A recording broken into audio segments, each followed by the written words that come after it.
50, this is Hound Dog 7, over.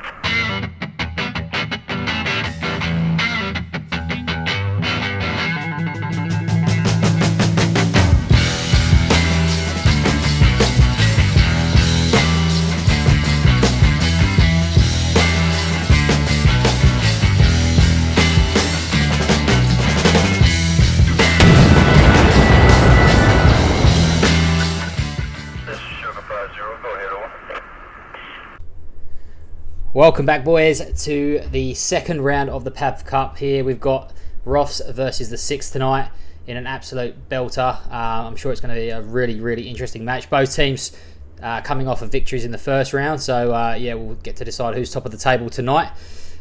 Joining me in the commentary seat, firstly, my very good friend from the 11th, one of the best squad leads I've played with, and he's got the voice of a god, is Mr. Odyssey. How are you, mate? Thanks, Crispy. Yourself? Yeah, good, mate. Good to have you here. Looking forward to having all your insights alongside us.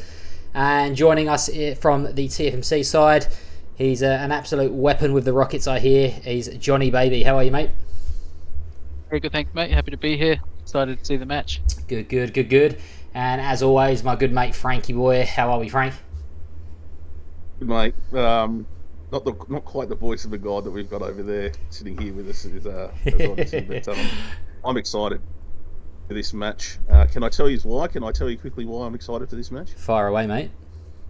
I tell you what, the narrative just keeps getting better and better the more that these matches come along. Like now we have last week these, two big matches, all unknown, results come through, and then we get this match first off the bat in round two, the two undefeated teams after round one going head to head. And I reckon, off the card, a lot of people are going to go, well, look, it's got to be ROFS. They're the team that, they only just lost to the 7th. They had that close match against the 7th on Foire where they came good last week against the 11th on that exact same map with the same layout.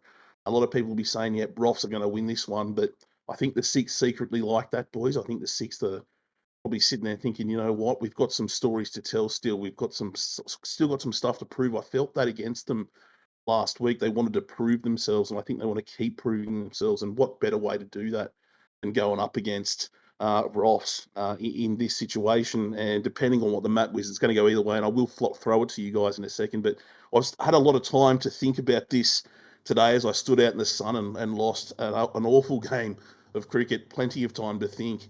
And I really kind of started thinking, the difference between these two teams. What is it? What's the story that we're going to tell tonight? And I think about ROFS and the way that they, defeated the 11th slowly last week. As we were watching, I was like, what's taking so long? Why aren't they pushing here? And absolutely, yes, 100% you two would back me on this, Odyssey and Crispy. Your defence was putting up fucking phenomenal work. We saw that on Crispy's stream. But they were just slowly, methodically working their way up there until they got those tanks into the perfect position, and they put on all of that pressure. And I still remember my heart breaking as we switched to Crispy's stream last week and watching him go bolting back towards the point as that meter started to die out. And I was like, fuck, he's just realised, this is probably starting to fall apart here. So the ROFS, they take that methodical approach, but the more that I think about it and reflecting on my own loss last week, because, yeah, we got fucking flogged by the 6th, I don't know if ROFS are going to get the same amount of time tonight, boys, to be so methodical. 11th are I'm trying to take my TFMC hat off. They're a lot like us, though, Johnny, in TFMC, in that we both squads know how to reset and put Garrisons back up and organise ourselves. We saw that through the week. 6th weren't really doing that last week against us. They didn't take a lot of time to settle.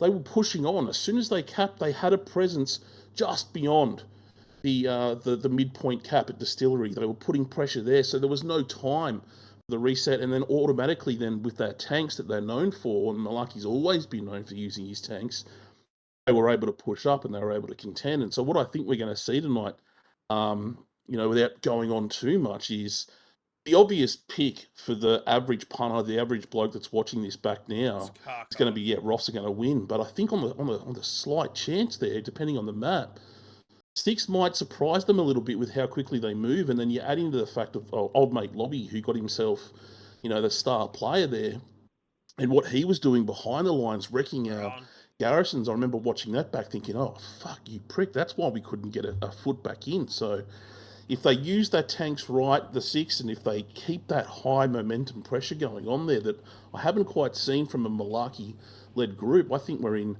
for a really interesting night tonight, and I'll be stoked with either team winning as long as it goes for, at least give me 60 or 70 minutes. Give me the full 90. Give me a 3-2 narrow defeat to one side. I'll be fucking happy with that. What do you reckon, Odyssey? I'll just stop you there. Sorry, Frank. We are on. We've just started warfare mode. It is deja vu for the 6 boys. It's warfare night Kharkov. So the boys are just getting into the transport trucks now, making their way to Midpoint, which is St. Mary. So we're going to be in for a bit of a deja vu for the 6 boys. I know the ROFS boys aren't too keen on big open maps like we saw with Foy. I know that map particularly comes back to haunt them. So it's going to be a very, very interesting match, this one. So I'll just introduce our streamers tonight, boys. We've got probably the most streams we've had on this channel so far. We've got 8 streams tonight, 4 from the 6th and 4 from ROFS. So we'll switch over and I'll introduce all the streamers. We've got Sir Lobster, who we saw last week, making his way on that transport truck. We've got George S. Patton, whose stream is currently on pause, but I believe he's running in a tank crew, so hopefully we should get his stream very shortly. We've got Newey, who's running in an Infi squad for the 6th. And we've got Sire, who's running recon for the 6th as well. Representing ROFS, we've got Gusket, who had an absolute cracker last game. Johnny Pizza is also streaming. Hammer is the 3rd streamer for ROFS. And then we've got Kay, who's featured on the podcast before as well. So, it's going to be a real interesting game, boys. I'll throw back to Odyssey following on from that. Just before he does, I just saw the layout very quickly. So there's at least a different one. So that's, sorry for my moaning and groaning there when you announced it. I was just like, fucking repeat map. But at least it's a different layout. But yeah, everything that I said, Oddy, and everything that we're now seeing here, what are your thoughts on how this might play out? Chakov, you spewed out a fair few words there, but I'll give it a go. So yeah, look, we know these 2 teams are very methodical. Played under Malarkey myself quite a bit, and experienced, what he's like. He's a very cerebral person. He keeps up to date with the meta of the game. He's constantly watching competitive matches on the PC scene. I'm sure they look to change up a lot, week to week. I wouldn't be surprised if we see a different 6 to what we've seen last week.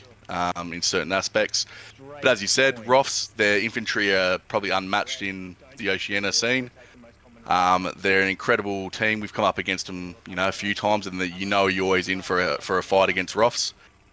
As you said, though, the different strengths and weaknesses. They're all good all over the park, but probably the armor of the 6 and the infantry of ROFS.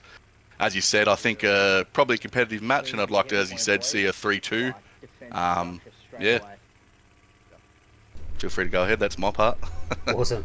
What about you, Johnny? What's your thoughts on this game? Yeah, I think it's pretty much all been covered at this point.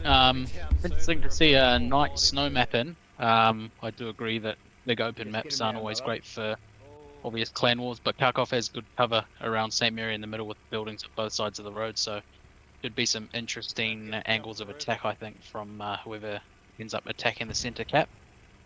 Just on the 2 teams, as Odyssey put forward and yourself, Frankie, ROFS infantry pretty up there. I think we could all probably agree that their map control is pretty excellent as well. So it'll be interesting to see if the 6 can counter their Garrison placement and protection, and we'll see what happens in the match. But I'd love to see it go the full length as well with a 3-2 at the end, hopefully. Absolutely. We were saying just before the game as well that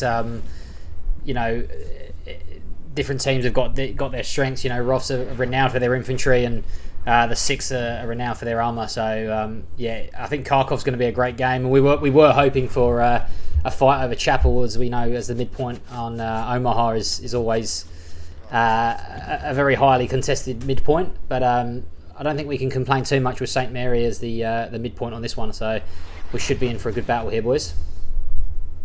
And just touching on what Oddy was saying before, the The interesting part for you guys that are just watching in, if you're just coming in fresh, you're not in a clan, just a reminder that the way that the point system works is you get 4 points for a win if you win 5-0, otherwise it's only going to be 3 points.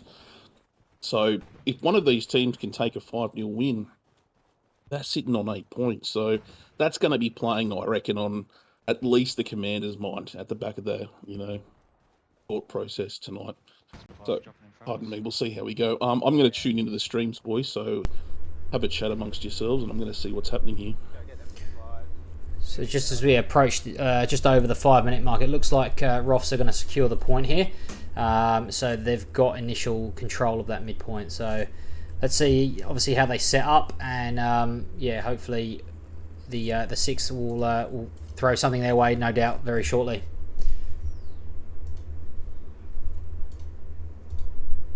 Yeah, ROFS will definitely be looking to set up a solid defense and probably consolidate that centre point so they at least get the 3-2 if not the 5-0. Oh, behind us, Crash. On my body, to the east of it. As Frank alluded to as well, how tempting is it to go for that 5-0 for that extra bonus point? It's only, obviously with the way the tournament's laid out, it's only a short tournament with 3 games. So if a bonus point could be the difference between winning and losing, but it does come with a degree of risk. If you're 4-1 up and you commit to trying to get that 5-0, we've seen teams do it in the past where they try and commit for the 5-0, leave themselves open and end up losing 3-2. You've gone from having a solid 3 points to losing the game and getting nothing. So I think it's a good mechanic that's going to test the commanders out there as to whether they should push or whether they should just play it safe and go for the solid win. Those are great points you bring up. I think personally you got to play for the win. I know that if we go, okay, we're just going to go for a 3-2 and defend the middle point. Maybe it's different for other clans, but we'll defend really well, but we tend to get caught up, stuck down, and eventually encircled and usually choked, which can happen against better teams. So I find, in my opinion, I do like to go for the next point always. Otherwise, you can get that. Instead of getting the 3-2, you could lose it anyway. But that's just my thoughts on that. No, 100%. And all of the newer players that are listening, that's the kind of mentality that I think you were alluding to last week as well. If you sit back and you've still got an hour left, I think I remember saying it last week, with an hour to go, actually I said it in the match versus the Six to my squad, we sit back now with still an hour to go, they're just going to roll us. You've got to keep constantly putting pressure on that next point. Different story if it's 5 minutes left. Then by all means, if you're not going to get that 4-1, or you're not going to get the 5-0, then of course defend and wait till you can get a reinforce on, get your boys in there. But we've got a long way to go before any of that kind of thing happens. How are they going on the map, boys, before I tune back into the stream? Are they just holding there at that third objective, or are you seeing a presence of ROFS pushing on to the fourth yet? Yeah, it looks like ROFS are taking their time to get set up as we experienced last week. The Six have got 2 garrisons, I believe. If we just switch over to lobby stream now, they've got a couple of blue zone garrisons, but there doesn't seem to be a lot of pressure on the midpoint at the moment. So I think they might just be taking their time, getting their garrison set up before just rushing straight into midpoint. So it looks like Lobby's doing his usual from last week, where he's trying to sneak around into that red zone and go hunting for garrisons. But sorry, Odyssey, you go. I was going to say, I really like the 6 garrison placement there. The way their blue zone garrisons are set up are essentially blocking ROFS from attacking. Think about where you're going to attack from onto the 6 point if you're ROFS. You're probably going to go directly off your point and maybe cut in on that left flank, pushing towards a point, and then also attack from the front more often than not. And they've got their own garrison set up there with boys pushing off that, so it's not going to be easy for them to get their own offense up. They've got to make their way through these spawn points and take them out before they can really get much offense going, unless they get sort of something in behind that at a garrison of their own, or perhaps an airhead or something of that nature. Absolutely, yeah. We just saw a 3rd garrison go down on the west there, which looks like it's starting to encircle around midpoint. But yeah, as you said, Odyssey, none of those garrisons are lighting up red at the moment, which if ROFS were going to attack, they certainly would be at the moment, particularly the way that the Six have placed them. Yeah, we'll flick over to Sai as well, who's playing Recon. So I think he's may have got taken out in the Recon tank earlier on. So I think they're back at HQ, just picking up a Jeep to try and punch through enemy lines again. Nice. It's a new perspective for us. We haven't had a Recon on here before, so that'll be cool to watch. And you can lean into your old school days, Crispy, and give us some Recon insights. I'll do my best. It's been a while since I played Recon, but I do love it. Excuse my ignorance. Do we have any tanks tonight, bro? We are supposed to have George Patton for the 6th, but his stream's currently on pause, so I'll keep an eye on it, and if we do get him, we'll certainly flick to him, because I'm keen to see these tank battles tonight. Yeah, same. Power positions on this map for armor, a lot of high ground, as you said, and with 6 they like to hold angles and power positions, which Malarkey's big on. So yeah, if we can get George's patterns up, I'm sure we'll see some dominant armor, perhaps on the top of a hill or some form of power position. Yeah, that's going to be huge on this map. Just had a quick look there of, is it Sai? Is that how you pronounce it? Sai? Sai, yeah. Yeah, I just was watching the Garrison set up there for 6. I'm a big fan of that. I think they set up quite well. I don't see many holes. Do you, Johnny?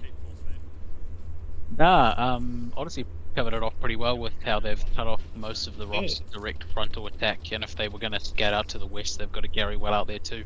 I think I also noticed one right to the east on the border for the 6th. They've got 3 around their defensive point as well on all the corners, so they'll get alerted if ROFS try to flank unless they get all the way behind them. It's quite well set up for a defense on their next point too. My apologies as well. We do have a perspective of a tank crew from ROFS. So Gusket is in the tank command seat there. They just took out a 6th OP just as I flicked to him. So they've cleared up a bit of the... maybe, I'm not sure if it was lobby or not, but yeah, it looks like they've cleared up that 6th presence is there as they take a rocket. Shout out to Gusket as well. He was Hillsy's pick for the play to watch, so good to be able to keep an eye on him tonight and see if the hype is real.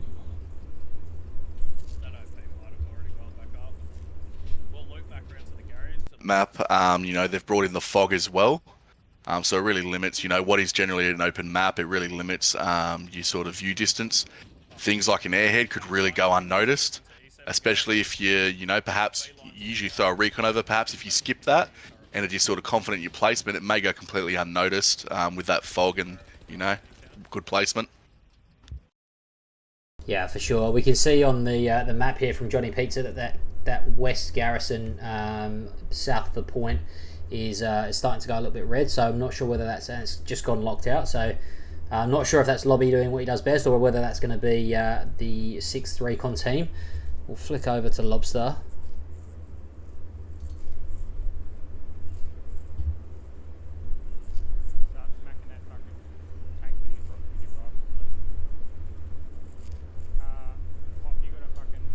Satchel. Get up here, put a satchel on the fucking Gary. Oh. Yeah, I believe just work in there. Lobby has found that Garrison. Satchel on it and fuck off. Yeah. He's just directing his squad to get a Satty on there. He's up there. Got a good OP set up too for jumping right back on that Garrison since he got taken out. Nice to see it nice and up close there. Yeah. Push to the attack mark, chaps. That's all I'm doing now. Yeah, Roger, I'm with you. I'm right behind you. Easy to say, but looking at their garrisons and the way they got it set up, it kind of reminds me of chess. It looks like they've got their garrisons up. They haven't just placed them up willy-nilly. They've placed them up to counter where they think the garrisons or the pushes of the other team will be. They've matched them up like pawns, sort of thing. I'm actually surprised though that ROFS don't have a garrison sort of out on their west side, a little bit further.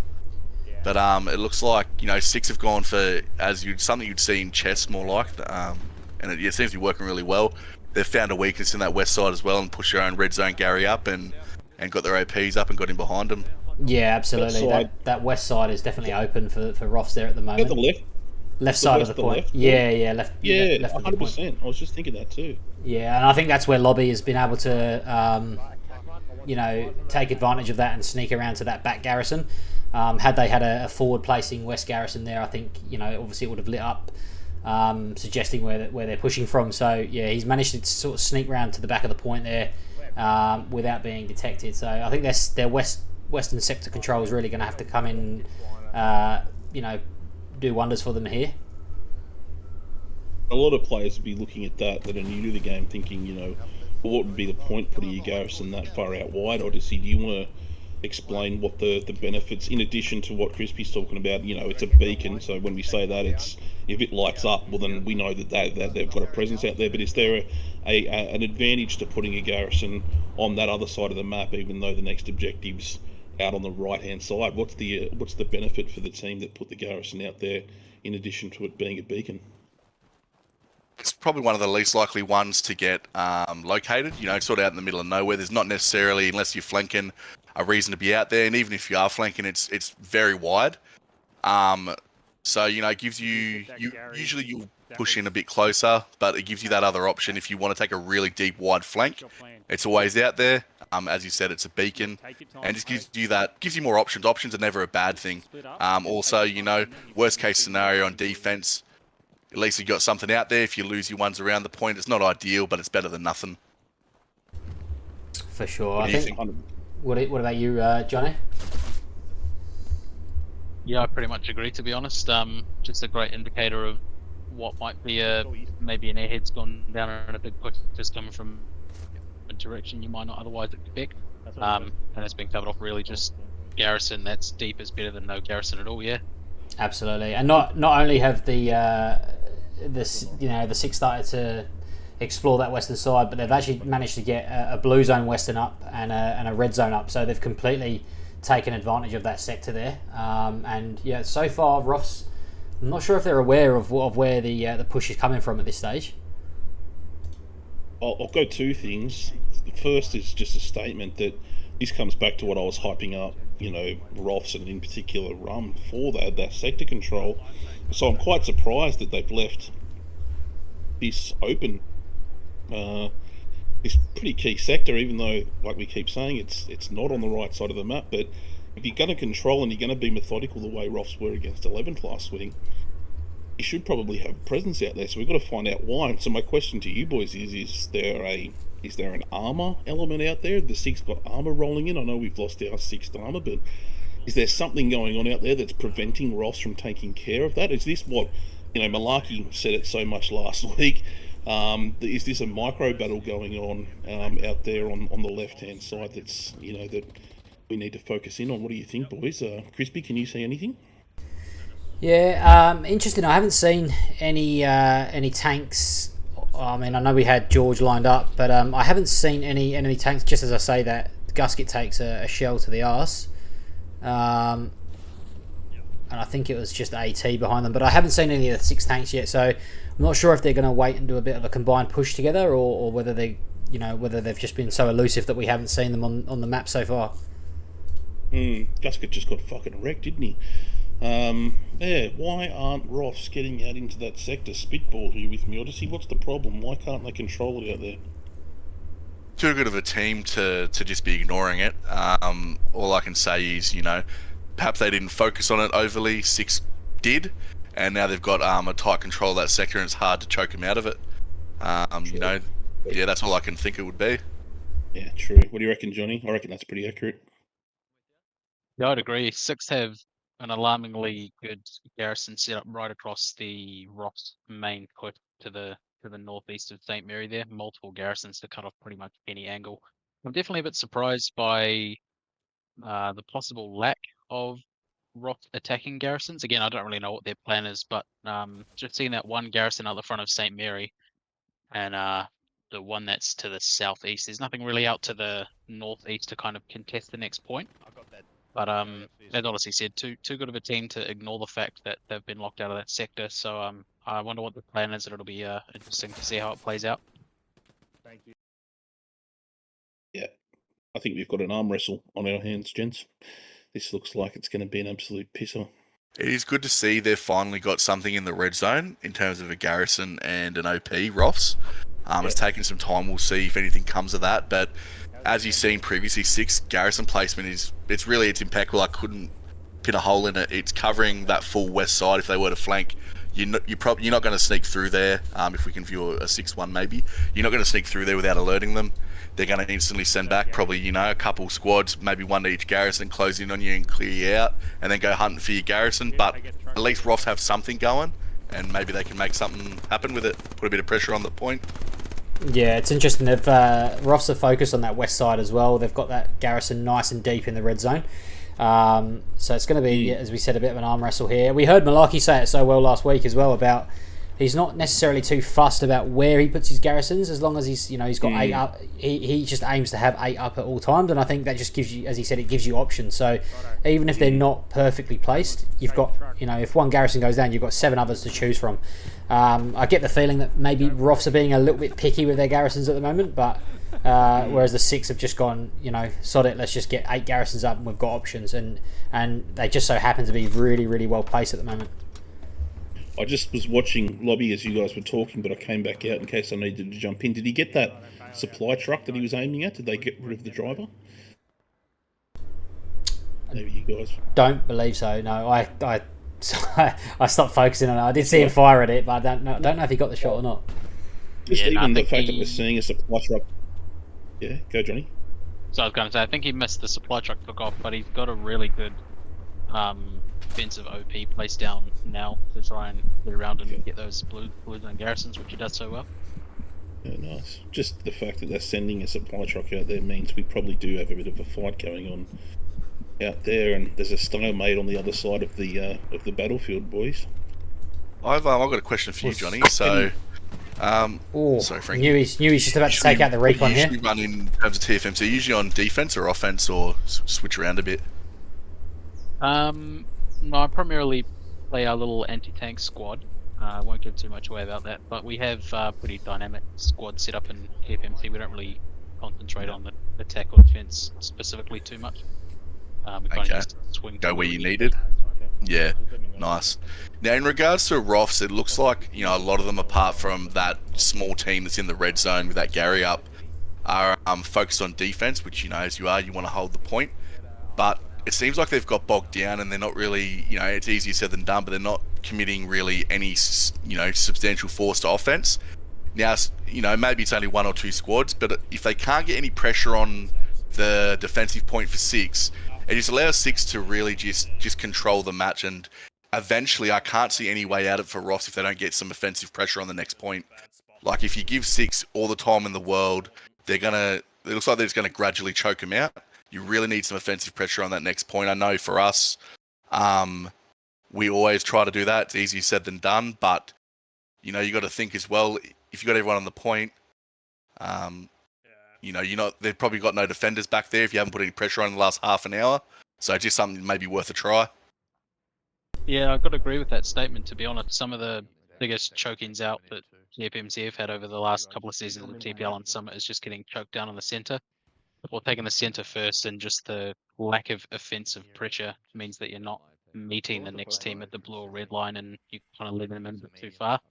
And then, as Odyssey stated, you just kind of get choked out by the pressure. If they roll armor on top as well, then you basically just get wiped off it. Yeah, I completely agree with you there, boys. For me, personally, I feel like the best form of defense is offense. I think if you, as we've said, if you sit back and you could have all 50 members sitting on the strong point waiting and holding, eventually they're just going to grind you down. It might take an hour and 20 minutes, but eventually there's going to be a gap that they can exploit, and it's only a matter of time. I think don't get me wrong, I think if you're 4-1 up and you want to commit everyone to defense, absolutely, you've still if you lose that point, you're still 3-2 up. But when the game can swing from a win or a loss on a 3-2, I think you've got to maintain that offensive pressure. And as we look at Gusket's map here, that you just can't see any pressure there on the 4th point for ROFS. Yeah, I mean these teams are both off a. Sorry, Frankie, you go ahead. No man, you're good. I can remember. You go. Oh, I was going to say both these teams are obviously off a 5-0 win last week, so they're both probably trying to vie for the points that they can get. So it'll be interesting to see if ROF's strategy was to try and take a 3-2 in this one. to stay ahead of the 6, but we'll soon find out. That works really well with what I was going to say. I'll quickly say it, Crispy. Maybe this is a bit of a risk for 6th, as dumb as that might end up sounding. Are they playing right into their hand? Is this exactly what Rum and the boys want them to do? They're sitting back, they're just defending. I'm doing my best to watch. I'm loving the footage from Gusket, but I'm just trying to imagine, the Crawleys, the Alpha Kilos, who we've got to shout him out a bit later as well. The work that we saw those boys doing last week, are they biding their time? As hard as it is to do in Hell Let Loose, we know that the best clans can do it. Are they sitting back? Are they working hard on, I'll put in quotation marks, defense, quite a dynamic thing these days? Are they sitting back and maintaining what they want in terms of sector control and letting 6 think that they're going to dominate? And are they putting the pieces in place, so to speak, boys? Is that potentially an outcome coming here? I'll throw it back to you, Crispy, because I went in over the top of you there, sorry. No, you're all good, Frank. Just going to give Sai a bit of credit there on recon. He's found the ROFS node, so let's see if that will come into effect and come back to bite them in the arse, and whether ROFS will notice that their nodes are down. Quite often or not, you'll hear the commander scream out over red chat that they've only got one set of nodes up. So we'll see how long that takes them to realise that. But yeah, I agree. I think we've got 2 commanders here that are very strategic thinkers, with the likes of Malarkey and Rum. I think they both like to play, not necessarily games, but they like to trap each. They certainly like to lay traps. So yeah, I agree. I fully agree. Whether ROFS are trying to bait the 6 by laying off the offensive pressure and have another trick up their sleeve, or whether the 6 of just keeping up that pressure that's not allowing ROFS to get off the 3rd point at the moment. So it's very hard to determine when you've got 2 commanders that are very strategic players. The mind game players, boys. They're the mind game players. They're the 2 teams that play mind game. Look, all of the commanders that we have in this competition are great. It doesn't matter who it is, but these 2 are a little bit different to the other 2/3. At TFMC, you've got Winger and Forest. At 11th, you've got Flying Pharaoh. But with these 2 blokes, with Forest and Winger and Pharaoh, you kind of know what you're getting. And I'm not saying that in a bad way, because it's fucking good when it works. All 3 of you that I'm talking to would agree with that. But with these 2, Odyssey was kind of hinting at it before. It might have been Crispy. Malarkey's willing to think on the fly, as long as he's got those 8 Garrisons up. It was Crispy that said that. As long as he's got the 8 up, he can work on the fly. I don't know enough about Rum, and that's what I'm excited to see this match continue to unfold. Is he someone that has a set strategy in place, or is he also willing to operate on the fly? Because when you're kind of playing at this pace, you might have to. And I'd love to be. Wouldn't it be great one day to have a stream of the commander? It'd probably be boring for everyone else, but I'd be just sitting there loving life, wondering what these 2 blokes are getting up to right now and how they're working their squads. Well, Frankie, your wish may be granted, because the Flying Princess Egyptian for his last game has actually nominated himself to stream for the last game, so potentially we may see that. But look, as I say that, boys, the 6 are starting to cap. It's 2-2 on the midpoint. ROFS are starting to defend. It's gone back and forth for the contesting of the point. They're currently defending ROFS, but it is still 2-2, so it's changing back and forth regularly. Look, I'm not a big fan of the old PPSH, but he's in the perfect position for it. Nice close quarters. Absolutely. You're doing some work with it. This is the one place you don't want to be up against a PPSH. Definitely.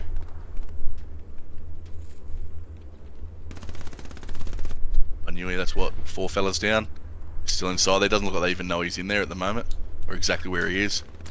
That's a decent little kill streak he's had there. And just hearing Odyssey say that, I remember before I was TFMC cleaned up, we had a match. It was a friendly TFMC versus 11th. I was with the 11th boys. Jedi was commander. And it was this map, and this was one of the points that they were on, and we did the same thing. I just remember Kiwi Bro with the PPSH doing the exact same thing. It's a great spot to rack up some kills, and I think he's keeping it at 2-2. It was 2-2 the last time I checked. Are they on here? Is this going to be a cap point, or are we seeing? Are they going to lose this, or what do you reckon, boys?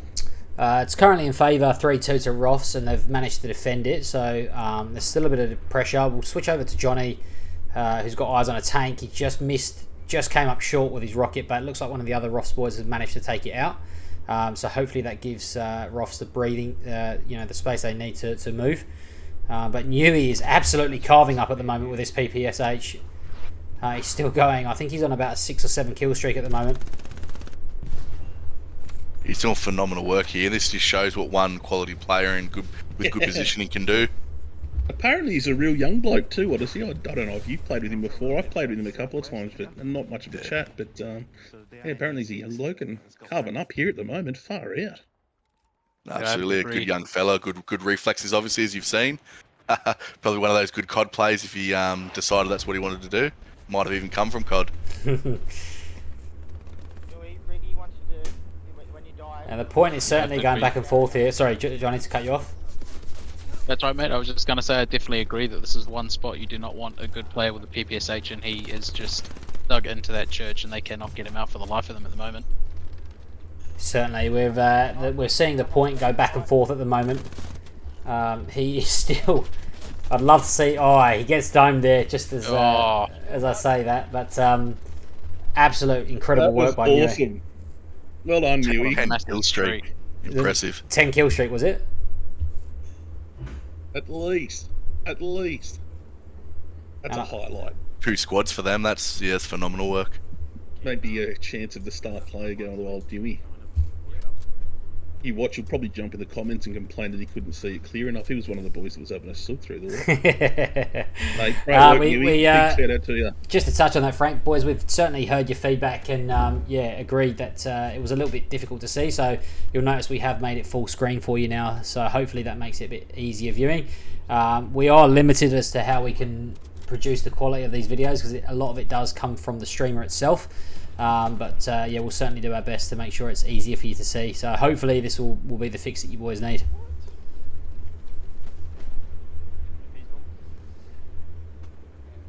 Old man Frankie will just say it was good enough anyway. We appreciate all of your work, Crispy. Cheers, Frankie. So while we're here, there from Johnny with the K9. You just got taken out as I said that, but a couple of nice shots there. I guess. I don't know. What do you reckon? Would you prefer to be on the Russian side with the PPSH, the Mosin, their standard weapons, or the Germans? For me, I feel the German weapons have got a slight advantage. I just think they've got more firepower, particularly when it comes to the MG. If you compare it to the Russian MG, it's far superior. I feel like the Mosin is better than the Kar 98, but I think that the everything but the Gewehr, the MP40 obviously doesn't have the same fire rate as the PPSH, but I think as a general whole the advantage is slightly with the Germans here. Maybe I'm wrong. What do you reckon? Yeah, just thinking from an anti-tank perspective, I think on this map specifically, the Germans have the edge. If you want to run rockets, obviously you've got to use the PPSH as the Russians, which obviously you need the K9 to put down those guys from distance so you can try and sneak up on the tanks.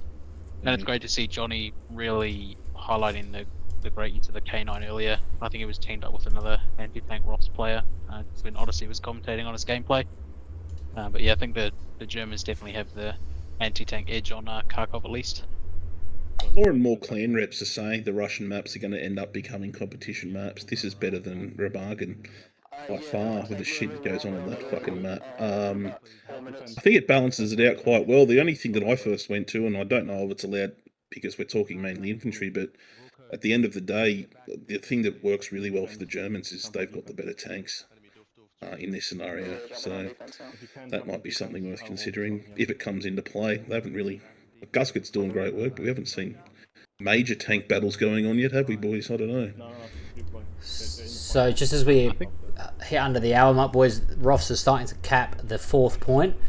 I think briefly, I think they've started to defend the 6th, but that's the first sign we've seen of some offensive pressure onto that 4th point from ROFS, and they started to get the cap momentarily there.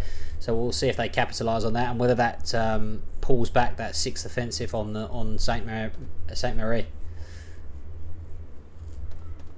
Yeah, it'll be great to see how the 6th pivot to obviously plug up the gaps or respond to the offensive pressure, given how well they set up to kind of offensively push onto the midpoint.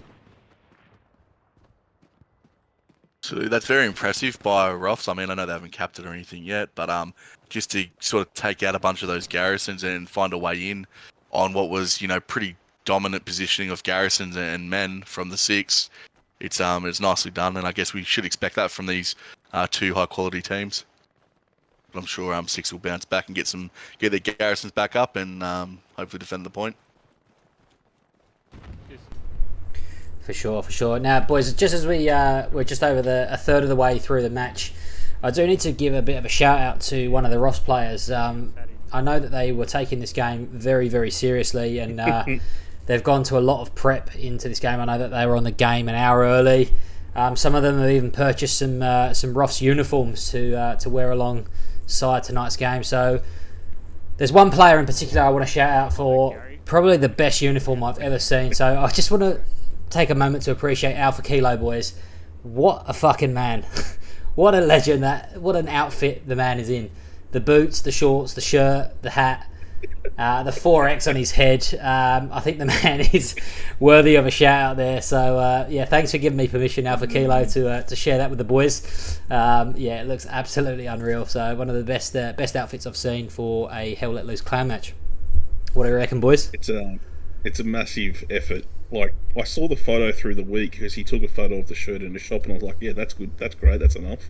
And then to see him wearing it, the Savo, with the outfit that's gone along with it, he's posted it, I think, in the general chat. So if you're watching this from Facebook and you're not in the Discord, there's your reason why. There is a bloke standing with a pullover button-up shirt and bright yellow tropical shorts, a pair of cowboy boots that I don't know if I could ever consciously wear, but they're just brilliant, and a Viking hat, and not just a Viking hat, but a Viking hat with 2 4X cans and straws attached to it that go straight to his mouth. Mate, it's just beautiful, it's romantic, it's sexual, it's hell let loose. Did you boys see it at all, Johnny and Odyssey? Johnny, did you see it? Hey mate, I saw the shirt post in the shop earlier. I was in a game with old Alpha, the warm-up match he had. The outfit explains his performance, but that kind of just, to me, just shows what separates Oceania clans from possibly other nameless clans, and that we're in the middle of competition here. Every team is in it to win, but every man is willing to take the piss out of himself for a few laughs at the expense of himself. It's great. It's great to see that he's willing to put something like that out, and we can all have a good laugh and then get on with killing each other. That is something that drove us when we put all of this together, and I'll throw this to Odyssey because you're someone that I'll give you your flowers. Out of all of the players outside of TFMC that have taught me stuff, you'd be in, my top 2, and you're not second. I'll learn a lot from you, mate. Like, is it good to see all of these clans coming together, like having that spirit that I've always been able to have with you and with Jedi and those boys, even though I'm not in the 11th? Like, is it good to see these clans coming together for you, mate? It definitely is. Australians and New Zealanders and Oceania, we have a lot to do with mateship. It's a big part of our culture, banter, all the good stuff that, maybe other areas, Europe, North America don't get as much. And we tend to stick together in TPL and whatnot. The Oceania clans stick together, and I think overall, just, with ROFS and 6 and, ROTC and these upcoming clans, it's only good for the community and for the region. And, it's always good, I love to see it. Yeah. How about yourself, Crispy? Yeah, it's, as I think as Frank said, it's everything that the whole reason we started the poddy. We said it from the very first episode that we wanted to, we've had such a rough time in those other leagues, and I'm sure all the other Oceania clans, but certainly from the 11th perspective, Oceania teams have such a rough time in those other leagues where we're outnumbered, and we have the shit fixtures where we have to play early in the morning, and we get the rough end of the deal when it comes to servers. So we really wanted to create a community and just bring everyone together, and there's no point being at each other's throats in Oceania when so many clans are against us globally. So I think it's great that we've managed, Frank's managed to organise this league, and it's, it might be a small league to begin with, but every league's got to start somewhere, and already there's talk of the growth and more teams coming in next year, and I'm really, really excited to see where this goes in the future. Well, you guys can just see from the engagement that you've had, both, locally, and I mean locally in Oceania, and now internationally with, boys from WRTB and I think ARRC maybe, weighing in the Discord. It's really cool to see the reach that you guys have got. Must mean a lot to you, Frank. Means a lot, almost as much as Gusket just absolutely fucking carving up in this tank at the moment, boys. Literally one-man job holding the defense on. Is he on the midpoint? Is that where I'm watching him? He is doing business in his tank there. Yeah, he's carrying ROFS at the moment on that defense there. But yeah, no, definitely. It's good to see the boys coming together and Alpha Kilo just fucking being the absolute mascot of the Pav Cup. I didn't realise you'd put a picture up of him too in the stream. That's unreal. I did. The man his flowers. I did ask his permission, so he said, "Look, I'm probably gonna live to regret this, but knock yourself out." No. So I couldn't. The challenge is out there. Challenge is set, boys. If you can match that or do better, we want to see photos and we'll put it up there. Absolutely. The challenge is definitely out. I'm thinking of a few FNC boys that have fucking wrapped themselves in some filthy things. That picture of old Alpha Kilo gives me mad techno Viking vibes. Don't know if you boys that from back in the day. Yes, a little bit of Aussie twist to it, but yeah, the techno Viking going on there. Appreciate it. I reckon you boys need to find a another one of those shirts and frame it, and you can put the winner around the outside of the frame every year. Yeah. There's been some good suggestions for the winners. Yes. Certainly. That went through my head, Johnny. I don't know, check the fucking scoreboard.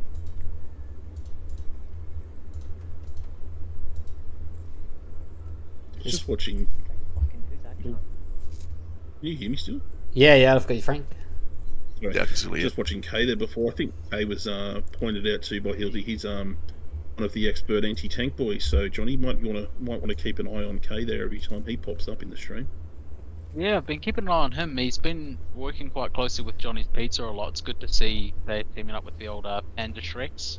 I think they took out the IS-1, which has left Gusset wide open in that Tiger just to do whatever he wants at the moment. Yes. And Clear between the Juggernauts swing back again with the 6th start to get the cap on midpoint. It's just as we switch to lobby here, so let's see if ROFS can gather up their defence and hold out again, or is it going to be... apparently it's 3-1 on point. We just heard lobby say there. That's some nice OP placement by the 6 around that point. Yeah. Look at that. Completely surrounded, basically. Yeah, it's very nice. It's going to be hard to clear them out. We could see a bit of a shift in momentum here. They've just gone over halfway on the cap, which is the most they've progressed so far on this 3rd point. Drop a box, fucking build a Bombing run coming in. Bombing run coming in. They could flip this hard. We've only got one set left. With PPSH again.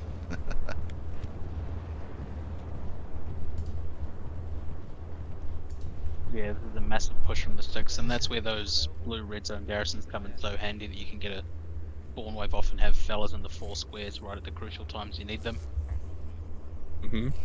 Yeah, they've still got plenty of blue zone garrisons up the 6. Not sure what...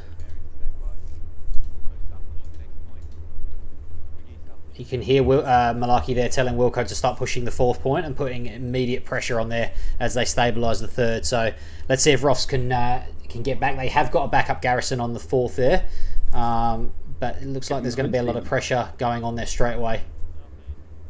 This is nuts. Yeah, it's a hard decision for a commander. Oh. And ROFS just briefly contested there, but the 6 get the cap exactly on the halfway point there. As you've seen, there could be a really hard decision for a commander to decide whether to preempt a little bit and drop some guys back to defend the next point if you're expecting some pressure straight on there. because obviously you don't want to give up the point, but you know, if the chances are looking like you're going to lose it, it can be better to drop guys back early. Otherwise, you may rock up and your Garrison's locked out. You can't get anyone back there if you haven't got, you know, another fallback or a half track hidden away somewhere. And credit to ROFS, they're starting to cap again, so the third point starts to swing back towards the favour of ROFS.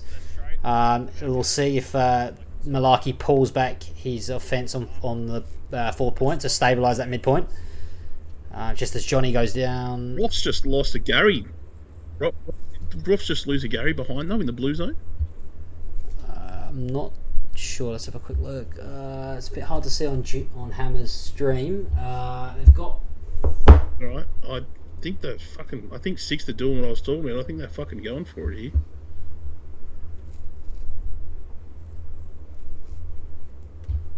Well, this is what we came to see, a good old slugfest over the 3rd point. ROFS have it nearly halfway cat back already. Yeah, they've delivered. Found another Garrison. Only 3 of us on point right now. And Hammer's picked up another Garrison here by all accounts.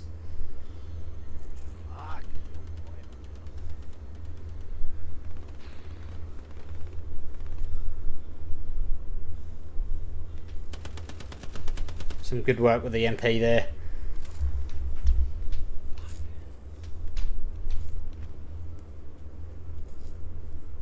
Yeah, so if I saw that correctly, ROFS had 2 Garrisons set up behind the point. They've only got 1 now that are feeding back in there, but yet they're still putting pressure on in taking back that midpoint. That's really, really impressive. And what we were talking about last week with that cohesion in that squad, it's working there.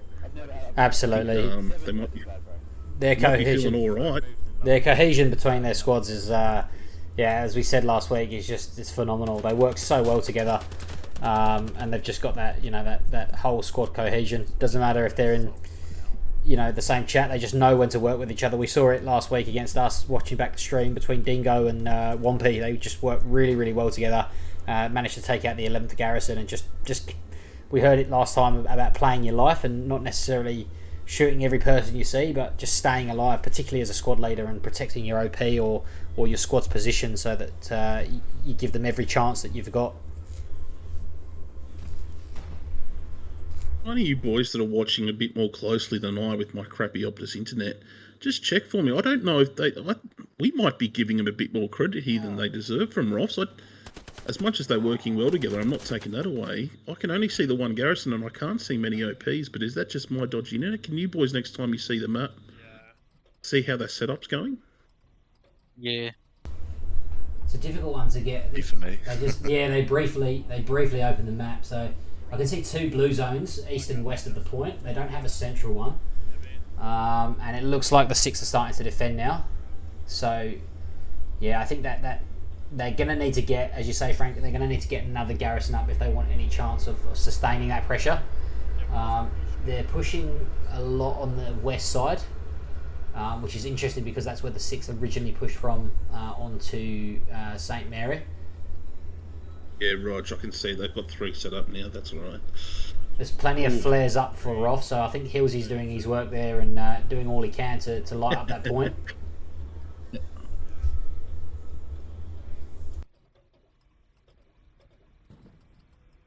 I will say though, boys, it's been an absolute belter so far. We've still got 40 minutes left of this game, and it's been an absolute cracker.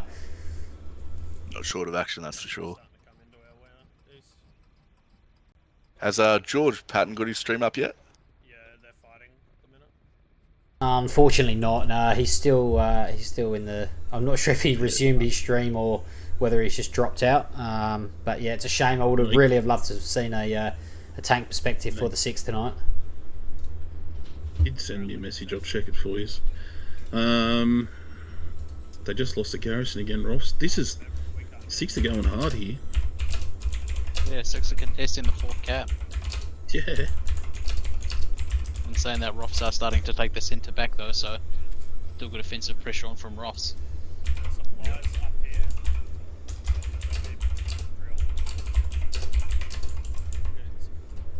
Look, we're a long way off, and I'd never count a team out, especially ROFS. But just imagine if we were to look at a 6-5-0 victory over ROFS, that would be mighty impressive. as I said, there's still a long way to go for that, even for that to be a potential outcome. It's just, I certainly wouldn't have been a result that many would have predicted. That's for sure. Yeah, so I got an update from Georgie Boy. He reckons his streams at max. That might be what is actually hurting him at the moment. Maybe his internet's not handling it. I'm not smart enough, I'll happily admit, with all of that crispy. So I think he just sent me a message. I've just hopefully asked him to restart his stream and send me the new link. So hopefully we can get him up going, and we'll still see a good 40 minutes of him. Yeah, awesome. Here we go. I think he's back up and running.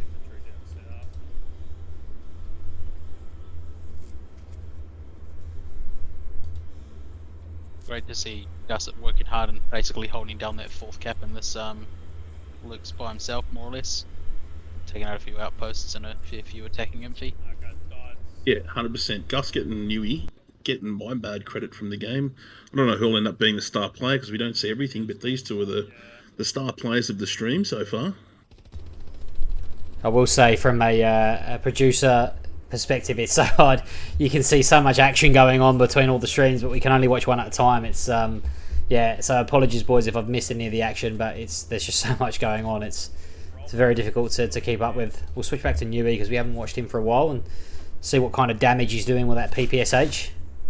Just as I say that, he suffers the commentator's curse. I'll tell you, even if he doesn't end up being the player of the stream, he's probably got the play of the game so far, in my view. 100%, 100%. Yeah. Just saw Six dropping supplies there too, whether it's a decoy or whether it's legit, but it's right on that blue-red line for the Six, so they might be potentially thinking about a push there, or maybe it's just Malarkey doing Malarkey things.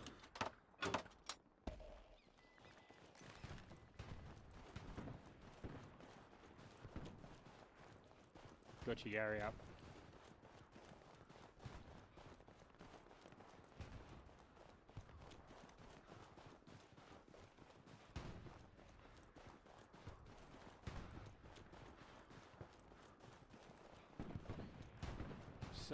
So where they all coming from? Where they're all Well, boys, we have George Patty up and running. So hopefully we'll start getting some. Oh, it doesn't look like he's running a tank crew. I thought he was.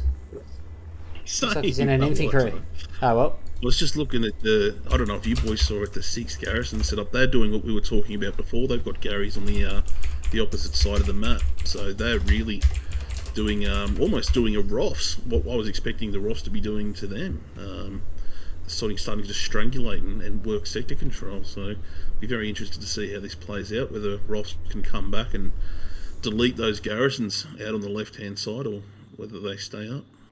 You can see, just as we briefly saw George's map there, the west garrison of St Mary. I think it's just been taken out actually, and the blue zone has gone down, suggesting a push there from the ROFS boys. So they're starting to contest the point again. But as we say that, the 6 are starting to cap 4th as well. So it looks like we might have a bit of a cap race on our hands here.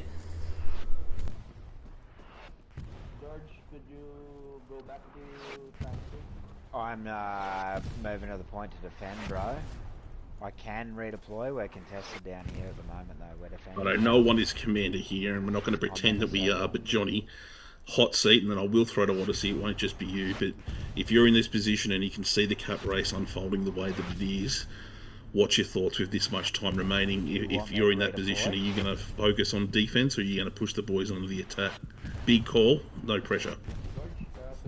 Yeah, I really like how the 6 have their garrison set up again. A couple of really good offensive garrisons there for them to apply attacking pressure.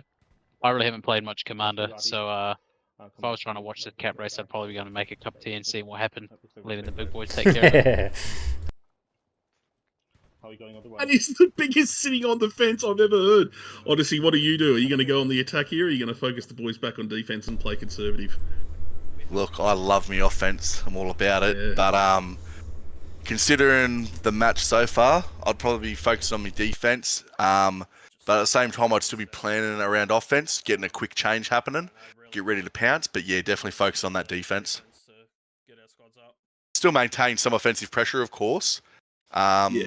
I believe you always got to maintain at least something on there. But yeah, definitely focus on the defense for now.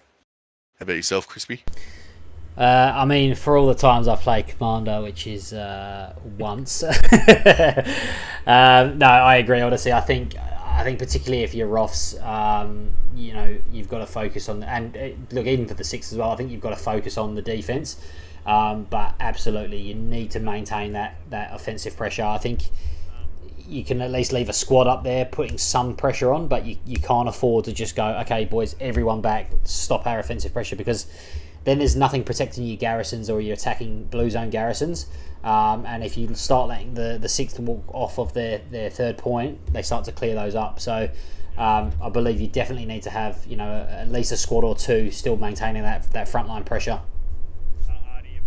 Yeah, and it's not as easy as last week for the 6th, where their cap from Distillery was back to back. So it was quite. I don't want to say it sounds easy, because it was us that they made it look so easy against, but they were able to essentially cap, put pressure on, and then it was simply a frontal assault. This time they've got to push over there to the right, and that leaves a big hole on the other side of the map, which I think they're trying to sew up with those garrison placements. So very, very cool stuff from both teams here. Imagine being in Rum or Malarkey's seat right now, Crispy. No way, couldn't pay me enough. My palms are sweaty enough as it is, Frank. Trying to get the strings right. Imagine leading these boys into a clan war against each other. We do have a 6 tank perspective. Georgie is back in a tank, so we'll follow them and see how they go. Just as they start to put some pressure on the 4th point and start the cap race again. Looks like they're about to get into a heavy. Just quickly on the 6, you know, I haven't played under Malarkey in a long time, but knowing Malarkey, if he still kept, you know, the basics of his game of what he used to have, I wouldn't be surprised if in the last, maybe even around now and then maybe the last 20 minutes, he's got an organised push where he's sort of, you know, he's created a front, he's consolidating his forces, his armour, and getting ready for a big assault on the midpoint. Something we used to do under him when he was at the 11th, and something I know he's a big fan of, and it was used to great effect many times. So, you know, stay tuned. I'd expect to see something like that in the last 20 minutes. Yeah, 100% keep an eye on that. I call him on it all the time. It's the trademark move, and it's not really like groundbreaking tactics or anything, but it is very also smart in regards to having that delayed. That's why I was kind of surprised for a second there that they were putting pressure on the 4th. I thought they might wait to get this tank back up in play that the Georgie boys bringing back up there, but it doesn't look like it's mattering too much at the moment. I don't know. Where do you sit with all of that, Johnny? Sorry, I think my internet dropped out. What was the question?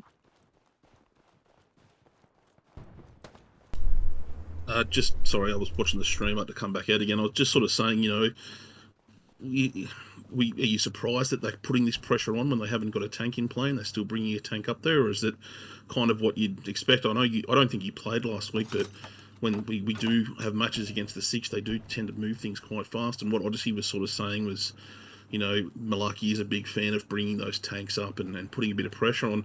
Maybe, actually, you can add to this now as we continue to see them put pressure on. Is he thinking that if he can cap the 4th and get that tank in play, they can take the 5-0 in an early rush? Can they rush? Roxy, do you think that's a chance? Just a button, boys, just as you say that, Frank. The 6 have capped the 4th point. So there you go. We've got half an hour to go. Are they going to push for the 5th, for the bonus point and get the 5-0, or are ROFS going to just throw everything in the kitchen sink at them? What do you do if you're in that position as ROFS now? There's half an hour to go. There's still plenty of time. Odyssey, what do you do with you know, if you're in Rum's position here? Hold the point first off, but try and get some offense on. Make sure you go out of good defenses, but once again, you don't want to defend and just lose 4-1. You know what, you want to win. So I'll be working on getting some offense going and capping that 2nd point. You know, it's easier said than done, but that's what you got to do, in my opinion, unless you resigned to losing and you've accepted that, which I don't think any team ever does. And if you're 6, I don't think you hold out for the 4-1. I think you go for the 5-0. Absolutely. I don't see why you would ever go for the 4-1 in this situation. Absolutely, and it looks like they are going for that 5-0. They've briefly contested the 5th point there. I think ROFS are going to hold out. I don't think there's a lot of 6 pressure there, but they are tinkering with it, and it looks like seeing Malarkey's going to go for that 5-0 and get that bonus point to give them some breathing space on the league ladder. Johnny, what do you reckon here? Half an hour to go. Yeah, I think Frankie summed it up pretty well when he said that's where the 6 are particularly dangerous, in that once they cap the 4th point, they're very, very quick onto the 5th. And if you don't have your defensive set up properly, or you're not quite ready for it, then they'll definitely catch you with your pants down. And that's where you risk the old 5-0 result. I think the ROFs still definitely have time to reset properly if they pull boys back to defend. But at the moment, it's pretty steady cap on from the 6, so I guess we'll see how it shapes up in the next couple of minutes. Have to reset here. They have to reset here. If they reset here, then we can start talking about the greatest, comeback in Pavlova in the short history of the Pavlova Cup. But if they don't, this is danger. For me, this is danger stations. My butt would be very firmly puckered right now if this was TFMC versus 6th in this position. Yeah, they're looking very dangerous, the 6 at this point. They're approaching halfway through the cap on the 5th point here. Shit. Oh my god, bro. I fucking love him to pieces. There's a lot of 6. If you look at George's map there, there's starting to get a bit of pressure in that 5th point. ROFS briefly defend, but George and his tank crew are making their way up.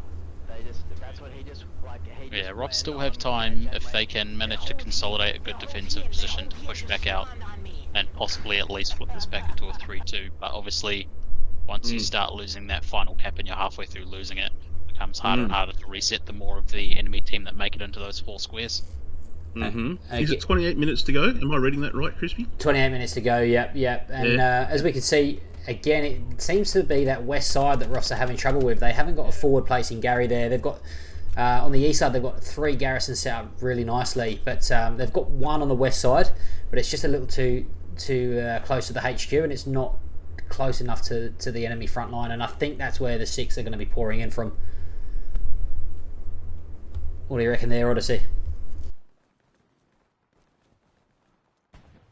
Bagard's grabbed a drink. You're a good player. So I can swing it to Johnny. There you go, John. Yeah, great, thanks, mate. Yeah, looks like ROFs have managed to successfully stabilise the cap pressure. Be interesting to see if and how they manage to push back out of this.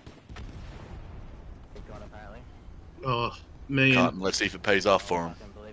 If this is... I lost for words. Didn't see this coming, but I'm very wary also for the ROFs boys that are listening in, for the other players that are watching along.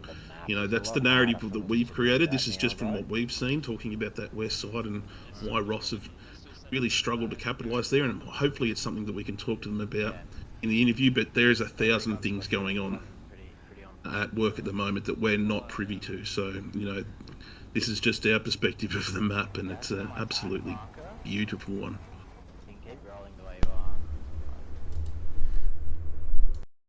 Hopefully we can see Newey's map before he spawns back in, but they've got another wide west Garrison there, which is, again, I think allowing them to squeeze in from that side, because the ROFs, they've got one up there, as I said earlier, but it's not quite close enough to the front line, and I think that's just allowing the 6 to, you can see Newey spawn off there, and they're just allowing them to walk in from that west side. So I'm definitely going to be keen to chat to the boys and see what was going on that west side there when we get to speak to them. But as you said, Frank, there's so much we miss when there's so many streams going on, and this is just our perspective of the game. But yeah, definitely keen to hear the boys' thoughts on it after the game. Jeez, you got a hot Gary behind you. Oh shit, there's flies out on me. Yeah. Oh yeah, we got armor over here. Sorry, I was just watching the stream. Getting messages too, left, right and centre. People want the inside scoops, which is another shout out to the Pav Cup. The boys are invested. They want to know results, and I'm trying to keep my lips absolutely sealed, because when they finally see this, they're in for a treat. The pressure seems to be, is it letting up just a little bit, boys? Am I reading it right? Is it slowing down just a little bit? Potentially. Doesn't look like there's any big pushes or anything going on at the moment. But yeah, that could just be either side consolidating and getting ready for it.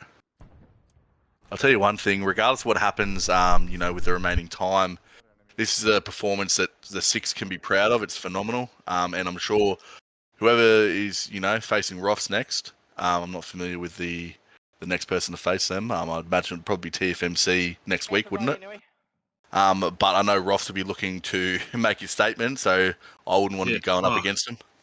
Thanks, mate. I didn't even put that together. That's a very good point. Thank you. On Australia Day weekend as well.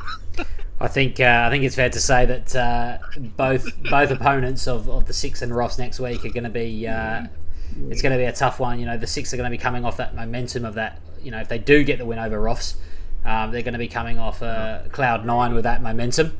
But likewise, if ROFS do lose, they're gonna come back with a vengeance. We've seen them do it before, so it's going to be an interesting matchup next week for sure. Newey gets a shot into that tank. Maybe that was Gusket. Don't write him off yet. ROFS might embarrass us here, I reckon. In saying that, the ROFS are back capping at the moment. Are the ROFS capping? Yeah, they are indeed. Yep, Gusket. Yep. Don't write him off yet. Old Gusket putting in a fucking display. The other danger zone for the Six, I think, given that if the ROFS cap this point, their garrisons will be obviously wiped off the map, but if they haven't set up, then the ROFS could very easily back cap St. Mary as well. Just on the garrison placement, how important is it to I guess preserve the locked point behind you with garrisons? Obviously you can play a little bit more risky and be closer to the current objective by placing your garrisons in that sector. But if you take the time to set them back a little bit, it kind of sets you up for that quick reset. If you do happen to lose a point, how important do you think that comes into effect? I'll throw that to you, Odyssey. Yeah, I think it's pretty vital. I prefer with garrison placement to go for safety and give you options. Like, it's no good at being nice and close to the point and worrying about that distance, and then it's easy to find it and easy to destroy it. I agree. Solidifying that position, getting those garrisons up, maybe out a little wider or in a little deeper, find a good position, and it's definitely vital, because even though like to play a lot of offense, you do need to drop back to defense, and the team does, and being able to quickly reset if needed on that next point. Is important. If you've only got one sort of back there right on the point, and we've had it happen before in games, as I'm sure other teams have as well back in the day. They get their recon back there or someone back there and it's locked down, and all of a sudden you're running from HQ or something that's 600 meters out, and it's no good. Yeah, for sure. Yeah, I lost a little bit of that when I was streaming, so excuse me if I repeat anything, but that's the one thing that I saw you boys do, or one of the things, that I saw you boys doing really well last week when we were calling you Marathon Crispy. You constantly maintaining your defensive garrison so that they couldn't get the steamroll on, and we need to see something similar happening here for sure, because I'm seeing far too often in competitive matches people neglecting that point and going all for it, and that's why you see so many 5-0s, whether it's TPL, whether it's Summit. You've got to be aware of your defense as much as it's important, like Odyssey was saying, to put that offensive pressure on. If you neglect defense, look out. Did you put a satchel in the RD at some point? Man, I've played it once in a lobby of like 10 people, but I've always been big on having, let's say you got your 3 defensive ones around your main defensive point, but always having at least sort of 2 spawn points sitting back on your next defensive point in case you lose that middle. Yeah. Like if you have one, you're just setting yourself up for failure. You definitely want to have 2, whether it's 2 garrisons or a garrison and a half track, something like that. You definitely want more than one back there, because even if you position it well, if you only got that one, if by chance they somehow find it, you're sort of screwed once again. And then, TFMC, for instance, when we verse you guys are really good at getting in behind us and taking out our garrisons. You always need up more than one up, in my opinion. Yeah, big time. We'll flick to Lobster as they start to get the cap on 5th point again. It's currently 2-2 on point. ROFS are briefly contesting the 4th point. But the dreaded message of victory is near. The HQ is They're capping the last point. It's just come up, so we'll see if the 6 can capitalise on that, or whether ROFS have the can use their skill to defend that fifth point again. I've got a question for you, Frankie. So, in this situation, you're on ROFS side, or let's just say in general you're playing in TFMC, and you sort of, you haven't got the midpoint. It's sort of getting close towards the end. What are you saying to your boys, or what are your leadership saying to you? Are you sort of, just remain calm, boys? We've got time. Let's reset and focus. Don't panic too much. Whatever happens. What's sort of going on? What's the thought process and the sort of vibe you're looking for? With this much time to go,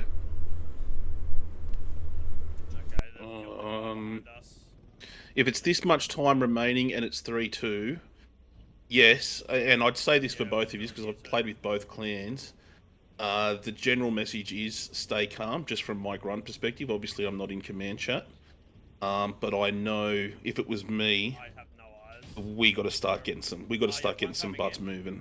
This is where you either crack it and you fucking lose your plot and the game's over because you don't keep calm, or you get the boys rally together. You do the old, in my old fashioned, I always said it in my videos back in the day, the old fashioned Bala reset. You got to get the boys back, reset yourselves, and you have to put some pressure on there. You can't be happy with a 3-2 loss. This is just me. I'd kind of rather go down 4-1 trying to get the 3-2 back in our favour than, just sitting back there. That's probably common sense though, isn't it, Johnny? Am I speaking out of order there? No, I reckon you're pretty spot on, mate. And obviously, again, this is only the one perspective we're seeing, but ROFS have put good offensive pressure on the next point too. They had it nearly half capped whilst they were defending their final point as well. And I do agree. Obviously, you need that offensive pressure on, and a 4-1 loss trying to get the 3-2 is better than a 5-0 at the end of the day. Yeah. I don't know. I guess also from the commander perspective, you want to hope that you've saved some resources as well so that you can start pumping some arty if it's up, and also taking advantage of your commander abilities, chucking down the old-fashioned bombing run if you've got it up your sleeve, or a couscous if you're on the Russian side, doing all that kind of shit. But you don't want to try and throw the Hail Mary either, which is what I'm seeing Rum didn't do that. He didn't get pressured. He didn't get panicked. I don't know, Crispy, am I reading it right? These two commanders are playing, Odyssey said it before, they're playing chess with each other a little bit, waiting to see who will panic first. And I don't think either side are actually panicking. I think we're seeing a real arm wrestle. Do you reckon that's right? Yeah, 100%. Credit to ROFS. It's very easy to get disheartened when you lose a point, and your 5th point gets contested so many times. It's almost like you feel like there's no way out, but the boys are keeping their composure, and I think Rum, that comes down from leadership. I think Rum's the kind of person that keeps a very cool head and under pressure, which I think is going to reflect down to his squad leaders, and that's going to reflect down to their squad members. So I think they've done very, very well at trying to stay focused and not panicking, and just staying focused on the job at hand. Lots of Russian, aren't they? Sorry, just a random question, just making sure. ROFS are German, and 6 the Germans, sorry. 6 are Russian. But they are in danger here now. They are 2/3 of the way capped, and the 6 are really starting to pile on the pressure here. So let's switch back to Lobster. Looks like they're going to get the 5-0 here. There's 15 minutes to go. They are almost fully capped. It's 3-1 on the point. I think that's GG to the 6. I did not see that coming at all. That is a phenomenal. That is an unreal statement. Win. Congratulations to the 6. That is phenomenal, as Odyssey said. Wow, I did not see that coming. Blow the cup, the Pabby Cup. Fuck! It put up another slice of heaven, boys. Jesus. To do that against the quality of opposition they were facing is it's unreal. I think that's a great performance from 6 there. Yeah. Hopefully we'll get to speak to some of the boys shortly, but the 6 are of all the clans in the Pav Cup, they're the newest formed clan, and they went from TPL Light last year, which is, for those that aren't aware, is a league where you can't field 50 players. So to go from that league, which they won, and take on a team that have been established for a couple of years now, and in incredible form, and beat them 5-0 is a phenomenal statement. So congratulations to the boys. Commiserations to ROFS. I know it absolutely sucks to be on the receiving end of a result like that, but that was an unreal display from the Six. What do we think, boys? Fucking go! And Malarkey joins us. Emotions running high, but we'll flip into massive congratulations, Malarkey. We were just saying what a statement that was there for you boys. The newest formed clan in Oceania, coming off a TPL light and making a statement like that against ROFS, who have been in incredible form, is phenomenal. So I'll hand over to Frank, who I'm sure has got a few questions following on the game, and hopefully the ROFS boys will join us very, very shortly. Yeah, look, I was quickly getting onto the Discord saying no fucking spoilers, and literally as I was writing that, I hear Malarkey in my ear say, fuck yeah. I was like, shush mate, shush, but then I realised we're here, we're allowed to talk about it. I'm g'day Lobby, how are ya? I'm fucking sweating. I'm sweating. Malarkey, how are ya? Ah, man, yeah, like Crispy said, emotions are running high. There was a few touchy moments throughout the game, but you should have been fucking sitting here where we were, boys. You've just put on an absolute fucking spectacle. Just both of you settle for a second and have a breath, because holy shit, it's been an absolute fucking ripper. I wrote my little write-up today for Facebook to get the boys pumped, and I said, I tried to allude to it there. I was like, fuck, don't sit back and think that this is only going to go one way. We hyped it up in our preview at the start, boys. We talked about the regimen, the history of ROFS, coming off that almost perfect summit season, and you boys having your big run in TPL Light that Crispy was talking about. I don't know if you came in when he was talking about that, but nothing prepared me for what I just watched, and I'll throw it over to you. This is what I'll try and do what I did last week with you, Malarkey, and run you through what we saw. Basically, big fight, an arm wrestle, the old cliche to take Midpoint there. Your boy knew he put in an absolute fucking performance with the PPSH in the chapel, but an arm wrestle there for almost half the match. I remember Crispy calling it. All of a sudden you took it back, and then we thought, fuck, what's going to happen here? But you guys almost did what I hyped up ROFS doing, which was the slow, methodical press. You ended up taking... Wampy's coming in now. Wampy, I'm midway through my thing, but I will address you in a second, mate. Commiserations. There was a slow, methodical press to capture fourth, and then that kind of did go a little bit quicker, even though I'm using the word methodical, and then the fifth point came down, which is a tough point to capture. And then it almost looked like you had it, then you didn't, then you did, then you didn't, then you did. And to be here in this commentary chair, you boys would have been laughing your ass off as a neutral. And then finally, we saw ROFS starting to pull back into the game. I don't know if you felt that as in your commander chair. They came back into the game a little bit, and then all of a sudden, we were sort of starting to say, you'll hear it in the video, oh, don't count him out yet. No, actually, ROFS might in this. And then literally 30 seconds later, Crispy goes, no, boys, she's done. Six, take it. So, Malarkey, before I let you respond to all of that, take a moment to pause, breathe, and think. The ROFS boys have just entered as well. I'll quickly say g'day to them. Wampy, Tank and Heels. Heels, are you going to have a chat, or are you just going to listen in? I'm happy to do whatever you need, fellas. Yeah, jump in, both of you. Yep. Wampy, how are you? Good, Frankie. How are you? Yeah, good, mate. Commiserations to you both. It was a tough game. No. Yeah, I know exactly how you're feeling now, and we'll look after you. Don't worry. I've done a big diatribe though to Malarkey, so I'm going to quickly let him to respond to that, and then I'll come at you two as well. Malarkey, the floor is yours. Yeah, look. I don't know where to start. No. Look, straight off the bat, I value preparation almost just as much as execution in the game. So coming into this week, it was all about just preparing. Props to the ROFS boys. Their tactics weren't obvious to us. There's a few things that we picked up on and we tried to prepare for, and we put a few hours into it where we just chatted and talked about the strats. I took a lot of time with individual squad leads just to talk about what their role's going to be and how the comms need to be, and so there was a lot of preparation. It's a lot of the guys or whoever's watching this, you guys see an hour and a half of the game, but to me at least, it's been a week going through this game. So and I told the boys I had a real bad time sleeping today. Just I had a nightmare where ROFS just absolutely rolled us, and I woke up just in sweats at 4 a.m. So the preparation was key to me, and then it sort of showed a little bit straight off at the start of the game.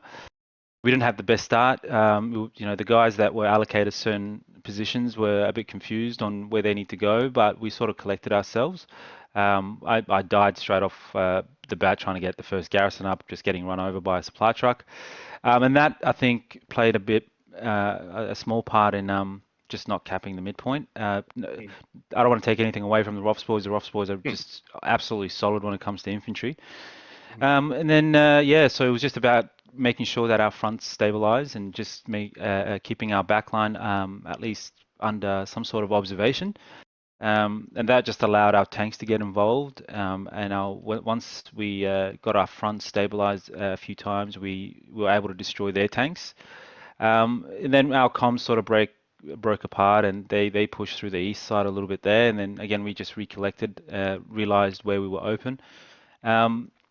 And really, it was just the boys doing what they needed to do, and we had a set game plan, and everybody was just doing what they needed to do. I don't know if you guys heard the command chat, but some of the boys were frustrated about their positioning, just because they were, in the mid grinder almost. But like I said on command chat, boys, someone needs to be in the mid grinder, like Rum always said it. So yeah, we just slowly ground them down. We lost a tank crew, so we only had 2 tank crews in that game, but I think they were super vital, at least for defense. And this is the first match where I see that the infantry won it for us. I always used to say that we win and lose with our tanks, but today it was the infantry, it was our frontline squads that did absolute bloody work. And like you said, Nui, Lobster, all the boys just did absolute solid work. And I was almost I had to pinch myself sometimes that we were capping a point, and even though you prepare and you have so many clan wars and all that, when you come up against one of the best teams, what I think in the world, you second guess yourself a lot. So when things are starting to go well, you're still not sure, do we commit to the cap, do we still stay back? But yeah, it was just sticking to the game plan, sticking to what we talked about, and it went our way. And could on another day could have gone ROFS's way, but today was I think there was a bit of luck in some circumstance, but I don't want to take anything away from our boys. They're absolute guns, and you saw Nguyen. He's a newbie. I could carry on, but the floor is yours. No, mate, that's good. That's what we need to hear from the commander. But yeah, like you kind of said there towards the end there, you got to take your flowers. That was a good display. Every held let loose game that you watch or that you play in, there's luck and all of that other shit. But take your flowers. That was a fucking a really good performance. And I think the ROFS boys will echo that in a second anyway. But I will throw it to them shortly. But yeah, everything you're sort of saying there was kind of reflected in what we saw. Before I do throw it to the ROFS boys and ask them some questions, Lobby, did you want to weigh in with anything, Sir Lord Lobster? Oh, mate. Yeah, fucking ROFS were very protective of their Garys tonight and seemed to, have guys anywhere near them. There was a few unlucky spawns on Garys where I didn't expect it and got buddy knocked off, but yeah, you fellas just seemed to be everywhere. Just even if it was just your recon squad or just 2 or 3 fellas, these were everywhere, and it was. I think we had to fight for every inch on that map. Yeah, that was hard fought even for me. That and I had 2. Same thing. You had 2 newbies draftees with me tonight, so they weren't quite up to scratch with what my game plan is, so I had to learn pretty quick on what to give them an exact task and just say, go here, do this. And I tried to do a fair bit on my own, which probably wasn't a good thing, but I know they're going to learn from that, and they should be right for future games. Yeah, and in many ways, without detracting from anything here, because the match was a ripper, just small things like that, that's what the Pav Cup's about, letting these newer players get in and have a bit of a run before the other stuff sort of starts taking place, and that's neither here nor there. We did hear you talking a lot more than often lobby tonight, so it's good for you to clear up why that was happening, because I've never heard you speak so much in my bloody life. Johnny, I will let you ask the Six Boys some stuff as well, but let's take it over to ROFS. Wompy, Heelsy, massive commiserations. If you're going to take anything away from it outside of what your commander's going to tell you and what your other squad leads will talk to you about, just from a streaming perspective, thank you very much for putting on such a fucking awesome display. That was a great match. Wompy, what I was saying to Malarkey without doing my full thing that I did before was, it started slow. It was a real arm wrestle for whatever reason that it was. But the thing that we pointed out from a ROFS perspective, and I don't know if either of you want to touch on this, I'll throw it to Wompy first. What was the left-hand side of the map again, Crispy? Was that the west or the east when we were watching from the ROFS perspective? Yeah, it was the west side.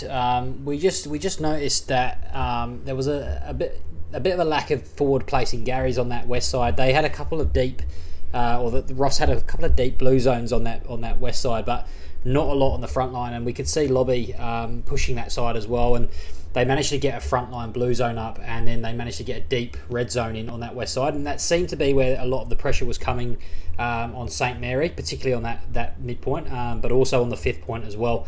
Was there a particular, were you boys aware that you were open on that west side, or what was the go there, boys? Yeah, and if you can't answer that, boys, just general thoughts on the match is totally fine as well. But that's just something that we noticed. If there's anything you can allude to there, Wompy. Yeah, no worries. First of all, congratulations, Malarkey, Lobster, and the rest of you Six Boys. You did a fantastic job, and GG. And I think you can relate to this, Frank. It was pretty much welcome to the Six Kharkov slaughterhouse. And for the west side, I'll have to re-watch it, but I felt like we had too much presence on the west side from my point of view. Especially when it came time to defend lumberyards. So we felt there was a massive Six presence on the eastern side, and we're a bit slow to pull back and defend on that. So I'll have to rewatch the footage and see what was going on in the west. But no, great game.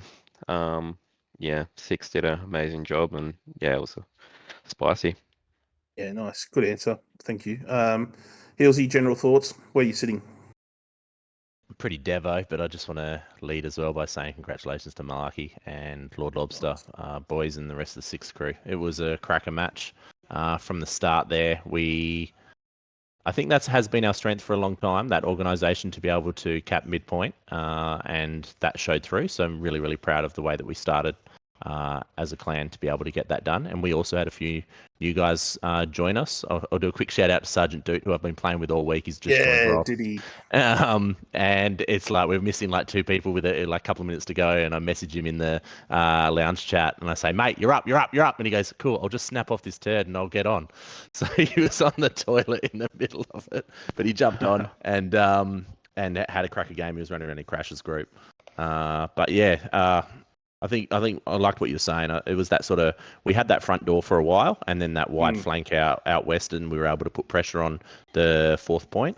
But when we lost that, and then we sort of got enveloped, we weren't quick enough to be able to re-establish our garrisons, and then sort of it's that wave starts to come, and we weren't able to push back, and it's a massive credit to Sixth. In regards to like you said, Malarkey, your infantry was incredible, and we're able to really put ours under incredible pressure at all times. The takeaway for me, being an officer chap, is that we'll need to reflect on the way that we handle those situations when it does get really tight and difficult and sweaty and uncomfortable, because we definitely can work on that. that being said, we lost that point at that midpoint, and then we were able to sort of have some good positive banter around trying to recover. We talked about the fact that it was still only halfway through the match, but it's just a massive credit to Sixth. They were the better team tonight and deserved that victory 100%. Congratulations, fellas. I don't think anyone that watches this match and that's made it to this point will say that you rolled over or anything like that. It was a fucking arm wrestle. It was so fun to watch for both sides. So yeah, massive respect. Everything I'm hearing is reflecting everything that we've talked about.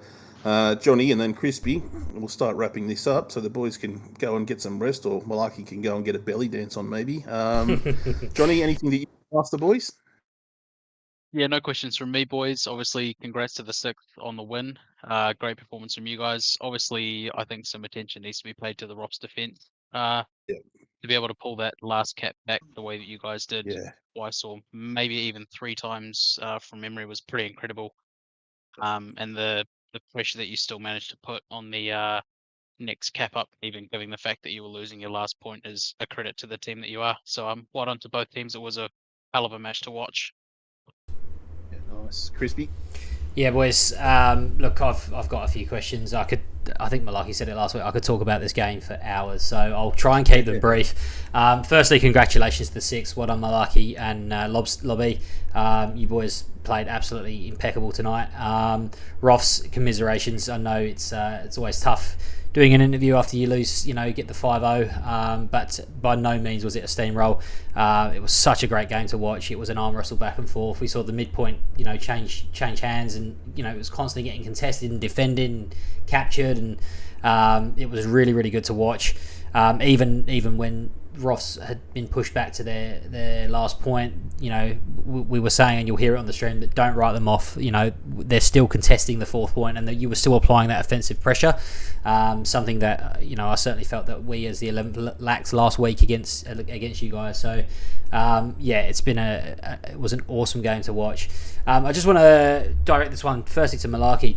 When you saw the Kharkov map appear, having played it last week, did you think that, were you kind of thinking, oh great, we've played this last week, we kind of know what to expect? Was there any sort of thoughts of that creeping in, or was it just like, here we go again, the Kharkov on night? Nah, not exactly, because you guys know this, but we have some heavy hitters when it comes to our tankers, and at least from previous experience, when our tankers are uncomfortable, the entire team's uncomfortable. So being Knight and having the ISs, which are just hunk of metal that's just so hard to maneuver, I was just a bit worried about our tankers, and it did show a little bit. Our tankers were uncomfortable. Even one tank crew sort of decided to just go infantry because they thought they were going to be more effective, and they were. So straight off the bat, I was just thinking, okay, boys, well, we know there's certain areas that they can approach from. It's not going to be an open field battle. It's going to be house to house, through these little fortified areas, natural fortification woods, and that's what we concentrated on when it comes to officer presence, where they're going to be. Just, hey, look, there's these roads on the east side. St. Mary, you're going to come through this area. So there was a bit of game knowledge that flowed through from a previous game, but I think that's just general knowledge from just playing Kharkov so many times. But yeah, I was worried, and it did show that our tanks just couldn't get involved. But yeah, it went well. Yeah, awesome. And I know certainly, Lobby, I'll direct this one to you. I remember playing when back in the 11th days with you and Malarkey. We played the 7th, I think, on Kharkov in the first trial of the TPL, and we lost that battle because they just used those buildings so well on such an open map. How important were using those buildings, Lobby? Were you using those to your advantage, or particularly against ROFS, who are known for their incredible infantry skills? Yeah, I was. Probably tonight I was using more corner peeking tactics than usual, and more just suppressing, especially with the drum mag on the PPSH. You can just keep burst firing and advance your way up, keeping their heads down. Look, I think the fellas I come up against, when we come into urban warfare, we both had a hard time. Like, sometimes we get the upper hand, sometimes they would. but as soon as we got in that open country, I think we were all a bit bushwhacked with it. There was a few times there was a Gary place in the middle of nowhere with the ROFS fellas. You go, oh, that's a weird spot, but I think it was just more they needed it. Like the one on, I think it was the western side of Haysheds. It was just behind a blown up supply truck. Very out and open. Caught us by surprise and we didn't get it. But yeah, definitely them buildings were an advantage to both of us tonight. 100%, yeah. And look, I'll direct that question to Wampy as well. When you saw the Kharkov map come up at night, I know you guys, even from last week's game, when you saw Foy at night, it sort of brought back memories of that game against the 7th. Were there any sort of feelings like that tonight when you saw, a similar map with, that was going to rely heavily on tanks and be quite open, or were you boys pretty focused as soon as you saw that map come up? It wasn't Hill 400 what I was wishing for. That was my first thoughts. Was shit, this is not where we excel. But yeah, nothing taken away from the 6 guys. But just those open maps is where we need to focus our training on, and as soon as I saw the Kharkov, I knew it was going to be tough, but we had a good push off the start. Really happy with our initial push, taking mid and holding it for as long as we did. A few times after Lumberyard was taken from us, we continued to push into the mid to start recapping. At one point, I think we nearly had it, but just couldn't tighten the noose, I guess. But yeah, we certainly saw, and we were discussing this, and when you listen back, you'll hear back the streams of, 2 very strategic commanders who may potentially play a bit of mind games with each other. We did think early on that we might see that, particularly when ROFS got to that midpoint so well and they got their garrison set up. We didn't see a lot of pressure onto the 4th point, Hilsey. Was there an element of a bit of mind games of trying to suck the 6 in and then launch a counter attack, or was it just that we didn't get to hear command chat, I guess, much from the 6? So, or was there an element of just let's just hold this for now, let's just get set, and then we'll come back and launch a counter attack, or was there an element of mind games there? I believe from the tone of officer chat, from my perspective, it was around the fact that we just needed we don't want to be sending people off if we aren't set up structurally on the defensive point. Like we capped it quite quickly, but we knew that obviously the weight was coming, so there was no point pushing off straight away and trying to put pressure on.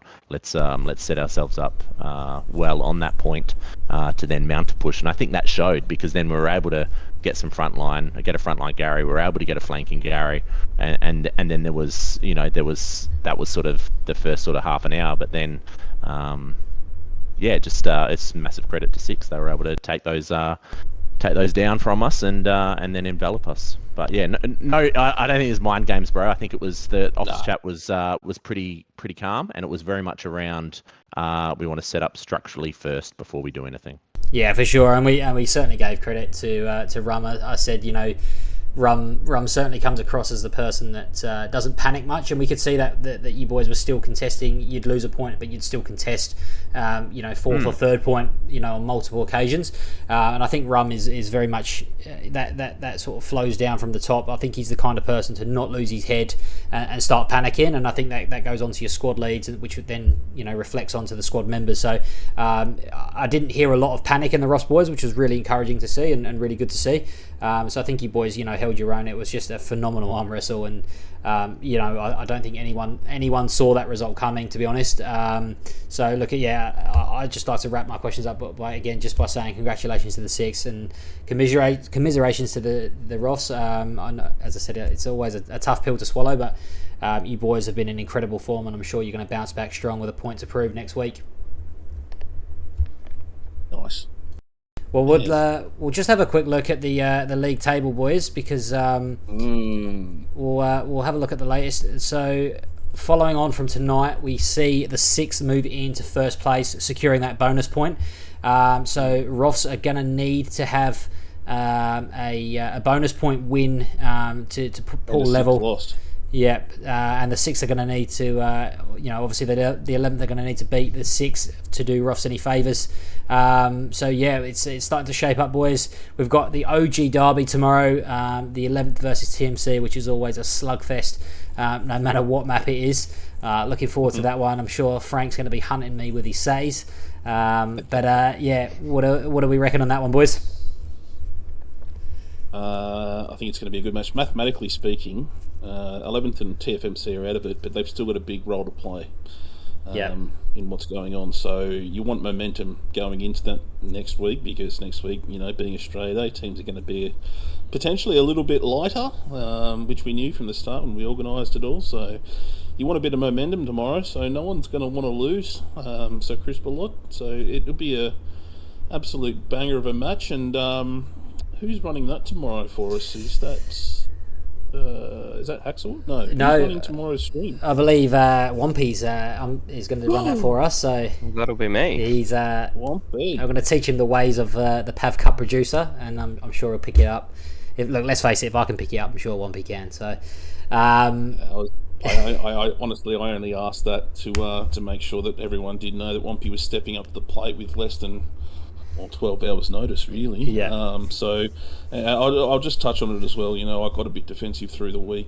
Some questions about the streaming, things like that. It's only because I respect you boys for taking the time to come in and do this kind of thing. It's not easy. We're doing it voluntarily, and we've put on another great display tonight. But before we do wrap things up, man, sorry to jump in, Crispy. I needed to get this off my chest because I've been wanting to say it all week.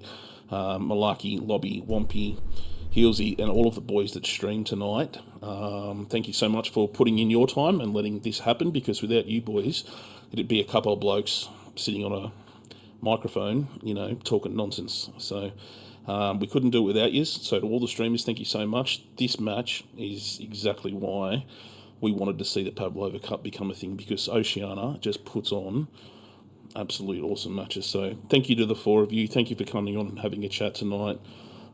That's all I wanted. I needed to get that off my chest, Crispy, and then I'll throw it back to you. Sorry, mate. No, well said, Frankie. Thanks again, boys, for joining us. I just want to extend my thanks to the commentary team tonight. Unfortunately, Odyssey dropped out with connection issues, so he's managed. Unfortunately, can't say goodbye to him. But Johnee Baby, thank you, mate, for your insights tonight. It was awesome to have you, and Frankie, as always, for your comments. It was. Hopefully we've done a good job of it this time, boys. As we said at the start of the stream, we've listened to the feedback throughout the week. We realised the streams were a little bit small on the screen, so we've made that as full screen as possible. So hopefully you can see what's going on. But boys, what an absolute fucking cracker to start to the weekend. Round 2 of the Pav Cup is done.